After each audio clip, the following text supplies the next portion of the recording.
Bismillahirrahmanirrahim. Assalamualaikum warahmatullahi wabarakatuh. Innal hamdalillah nahmaduhu wa nasta'inuhu wa nastaghfiruh wa na'udzu billahi min syururi anfusina wa sayyiati a'malina. May yahdihillahu fala mudhillalah wa may yudlil fala hadiyalah. Asyhadu an la ilaha illallah wa asyhadu anna Muhammadan abduhu wa rasuluh. Allahumma sholli wa sallim ala sayyidina Muhammadin wa ala alihi wa ashabihi wa man tabi'ahum bi ihsanin ila yaumiddin. Syukur alhamdulillah kita bisa berjumpa lagi di channel ini. Sholawat dan salam selalu dan tetap tercurahkan kepada junjungan kita Nabi besar Muhammad sallallahu alaihi wasallam. Allahumma sholli ala sayyidina Muhammad wa ala ali sayyidina Muhammad. Harapan dan doa saya, semoga saudaraku semuanya yang menonton video ini selalu diberikan kesehatan, dilapangkan rezekinya, diampuni dosa-dosanya, dan dipanjangkan umurnya. Amin ya rabbal alamin. Sahabat beriman yang dirahmati Allah, pahala adalah tabungan rahasia dan ditangani langsung oleh Allah Subhanahu wa Ta'ala. Karena tanpanya seorang muslim akan terjerumus dalam kenistaan dan kebinasaan di akhirat. Setiap manusia dapat memaksimalkan adanya pahala, namun belum tentu bisa menjaga tabungan pahala yang ia hasilkan agar tetap awet dan berkembang.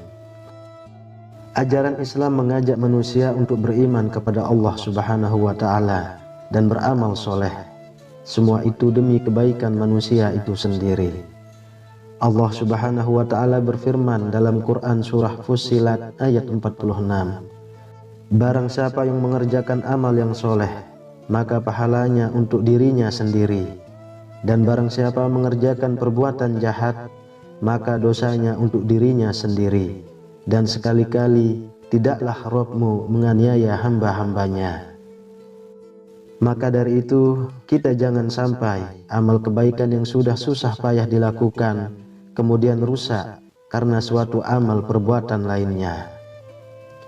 Setelah beramal soleh, maka tugas seorang mukmin adalah menjaga jangan sampai amal soleh itu rusak atau terhapus karena suatu amal lainnya. Betapa banyak orang yang beramal kebaikan dan amal-amal soleh lainnya, namun banyak juga pahala yang terhapus seketika. Apa penyebabnya? Berikut penyebab gugurnya pahala. Yang pertama adalah riya. Riya adalah syirik kecil yang setiap manusia harus berhati-hati karenanya. Orang yang memiliki sifat riya mengerjakan segala kebaikan tidak diniatkan hanya untuk Allah Subhanahu wa Ta'ala, tetapi hanya ingin dipuji orang lain. Contoh perbuatan riya yaitu selalu memiliki hasrat, ingin dipuji atas amalan-amalan soleh yang telah dikerjakan. Bukankah telah disampaikan bahwa jika tangan kanan memberi, maka sembunyikan tangan kirinya. Perilaku riya seperti virus yang sulit dideteksi. Bisa saja kita merasa tidak sedang melakukannya, tetapi lisan dan perilaku tercatat sebagai dosa yang bisa menghanguskan pahala kita. Maka sebaiknya kita lebih berhati-hati dan sembunyikanlah segala amalan dari orang lain, sebab kebahagiaan yang sesungguhnya adalah di akhirat kelak, bukan karena pujian dari orang lain. Imam Muslim meriwayatkan dalam sebuah hadis qudsi, Allah Subhanahu wa Ta'ala berfirman, "Aku paling kaya, tidak butuh tandingan dan sekutu. Barang siapa beramal menyekutukanku kepada yang lain, maka aku tinggalkan amalannya dan tandingannya." Yang kedua, syirik. Ini adalah perbuatan menyekutukan Allah, seperti mengharap dan menyembah selain kepada Allah, percaya akan kekuatan selain kekuatan Allah, dan menyandarkan segala urusan kepada zat lain selain Allah Subhanahu wa Ta'ala. Perbuatan syirik akan membuat pahala gugur dan pelakunya akan dimasukkan ke dalam neraka jahanam. Semua dosa berpeluang mendapat pengampunan dari Allah Subhanahu wa Ta'ala, terkecuali dosa syirik. Betapa Allah sangat murka pada manusia yang memalingkan diri dari kekuasaannya. Dalam surah Az-Zumar ayat ke-65 telah disampaikan, dan sesungguhnya telah diwahyukan kepadamu dan kepada nabi-nabi yang sebelummu, jika kamu mempersekutukan Allah, niscaya akan hapuslah amalmu dan tentulah kamu termasuk orang-orang yang merugi. Yang ketiga, murtad. Murtad merupakan orang yang memutuskan keluar dari agama Islam. Dan barang siapa yang keluar dari Islam, maka semua pahala yang telah ia kumpulkan akan gugur dan tak bernilai apa-apa di hadapan Allah Subhanahu wa ta'ala. Kelak di akhirat akan dijerumuskan ke dalam neraka sedalam-dalamnya. Allah Subhanahu wa ta'ala berfirman, barang siapa di antara kalian yang murtad dari agamanya kemudian mati dalam keadaan kafir, maka mereka itulah orang-orang yang terhapus amalannya di dunia dan akhirat, dan mereka itulah penghuni neraka. Mereka kekal berada di dalamnya. Quran Surah Al-Baqarah ayat 217. Yang keempat, mengungkit-ungkit sedekah. Tidak diperbolehkannya seseorang mengungkit sedekah dan pemberian yang diserahkan pada si penerima.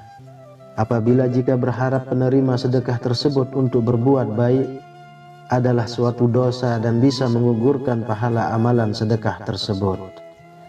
Sama halnya dengan memberikan sedekah, tetapi dengan cara yang membuat penerima merasa sakit hati dan terhina, seperti bersedekah dengan penuh kesombongan, sambil mengejek atau menceritakan perihal sedekah pada orang lain, sehingga si penerima malu dan tersakiti. Dalam sebuah ayat dijelaskan, hai orang-orang yang beriman, janganlah kamu menghilangkan pahala sedekahmu dengan menyebut-nyebutnya dan menyakiti perasaan si penerima. Quran Surah Al-Baqarah ayat 264. Yang kelima, bersumpah atas nama Allah. Bersumpah atas nama Allah merupakan salah satu bentuk ucapan tanpa ilmu, karena ampunan Allah merupakan perkara gaib, sehingga tidak bisa seseorang mengatasnamakan Allah dalam menyatakan hal tersebut. Meskipun dari segi lahir seseorang banyak dosa dan maksiat, namun tidak boleh ditunjuk secara langsung bahwa ia tidak diampuni oleh Allah Subhanahu wa ta'ala, karena hal ini akan merusak dan menghapus amal sang pengklaim tersebut. Karena bisa saja orang tersebut akan bertaubat dan Allah benar-benar mengampuninya. Dalam hadis Jundub radhiyallahu anhu bahwasanya Rasulullah shallallahu alaihi wasallam mengisahkan ada seseorang yang berkata, demi Allah, Allah pasti tidak akan mengampuni si fulan. Maka Allah Subhanahu wa ta'ala berfirman, siapakah yang bersumpah atas namaku bahwa aku tidak akan mengampuni si fulan, sesungguhnya aku telah mengampuni si fulan dan aku menggugurkan amalmu. Hadis riwayat Muslim. Kemudian yang keenam, durhaka terhadap kedua orang tua. Orang tua adalah orang yang mesti kita hormati. Namun jika kita durhaka kepada mereka, maka gugurlah pahala amalan yang telah dikerjakan. Rasulullah Shallallahu alaihi wasallam bersabda, ada 3 golongan manusia yang Allah tidak akan menerima dari mereka amalan wajib dan tidak pula amalan sunnah mereka pada hari kiamat.